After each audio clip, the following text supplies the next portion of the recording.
Okay, so we just clipped in the last video using the Travis County shapefile. Now I'm going to show you how to make your own shapefile, and we'll use that to clip as well. So starting out, you want to go back to this catalog pane that we were looking at in the first video. Navigate to your project folder. If you just click on project and go to folders, it should pull it up unless you've changed where it's saving to. And you'll want to just right click on this, go to new, and then shapefile. Make sure it's saving in the right place, which it looks like it is. I'm just going to name it boundary. And geometry type, so there are a couple options here that you may use for other times when you're making shape files, but for making something that we can clip it to, we want to make sure it's set to a polygon.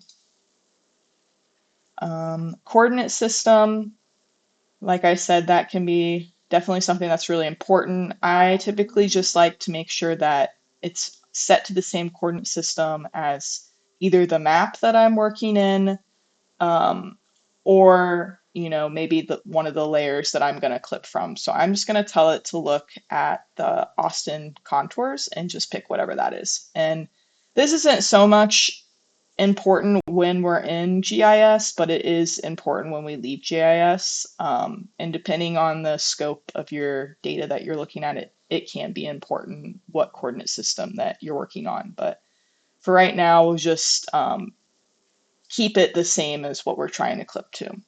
And then the rest of that should be good. We just want to click run, and it is going to make that shapefile. You can see that it added it over here. I'm going to close out of that.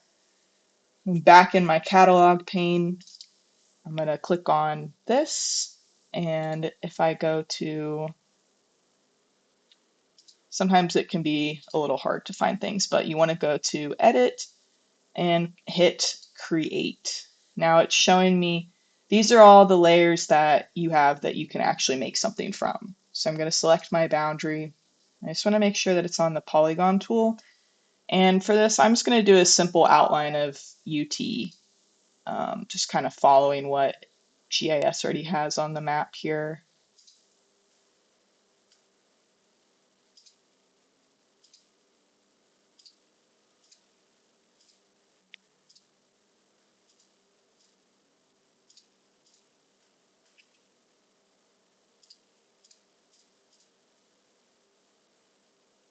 Okay, and when you're done, you can either double click or you can hit this button. Now we have our boundary.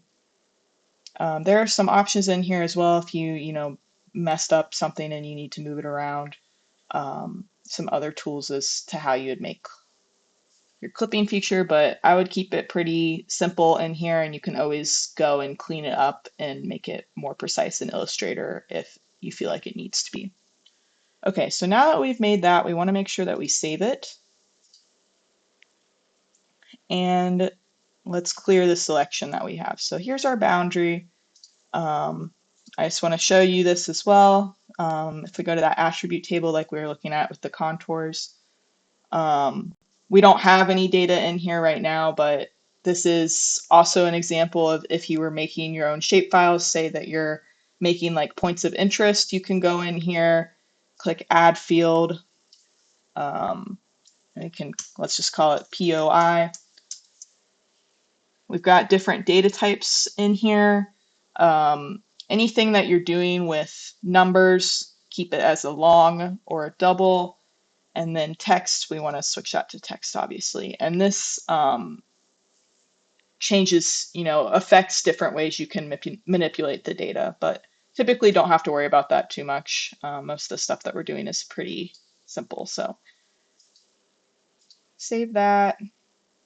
Now I've got my new points of interest layer. I can click in here and just kind of give a brief description of what this is. And, typically I wouldn't do this for a clip boundary, but just showing you for purposes if you chose to make your own shape files in here, we're doing some more data analysis type stuff, you can add this type of information. Okay. So now let's go ahead and clip these contours with our UT boundary. Same as last time, we're going to go up to Analysis, Tools, search for Clip. The input feature is the features that will be clipped, so we're going to drag our contours in here. And then the clip features are our cookie cutter, which is going to be our boundary. Put that in here. And same as last time, I'm just going to name it something so I know what it is. And then click Run. Okay, so it did that a lot quicker this time. And there we go. We have our contours only for the UT campus. So you can see why this would be a really useful kind of tool to use primarily in GIS. Definitely makes your projects a lot smaller and helps disseminate that data so we don't need, all of those contours going into CAD and making it run super slow. We only need what is relevant to our site. In the next video, we're going to go a little bit more into what we would do next. How do we get this out of GIS? And what does that look like? And where can we put this data?